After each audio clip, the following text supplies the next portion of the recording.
Jaya Mata Kali, Jaya Mata Durga, Jaya Mata Kali, Jaya Mata Durga, Kali Durga, Namo Namah, Kali Durga, Namo Namah.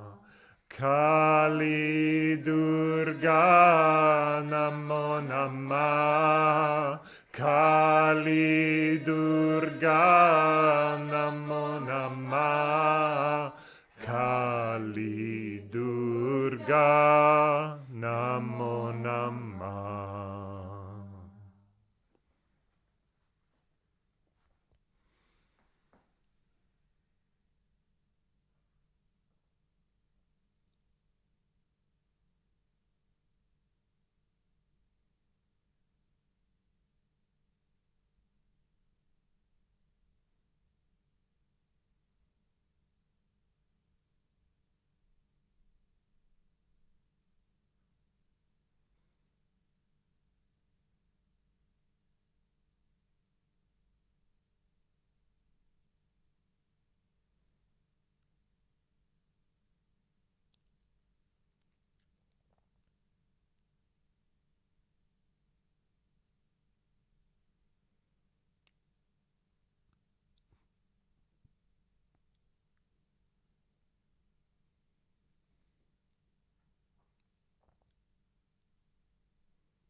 Thank you, thank you, thank you.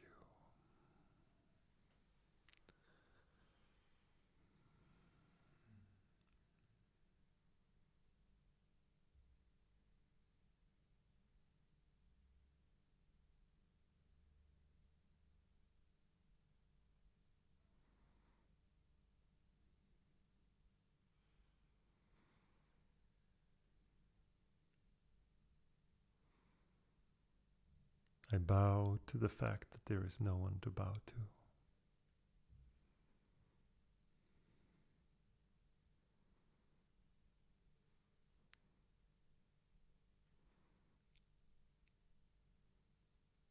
That my gratitude has no receiver.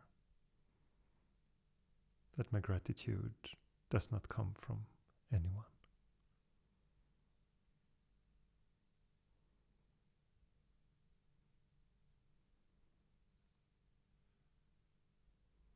Thank you, thank you, thank you.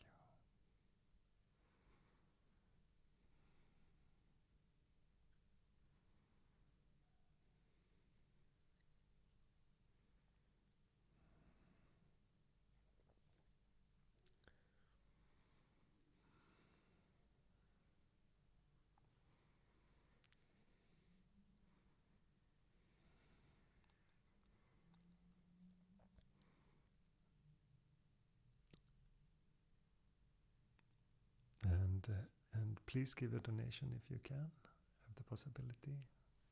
It's appreciated. And we're gonna have another home retreat here in October. And we have set a date, but we will inform you. Yes. Thank you.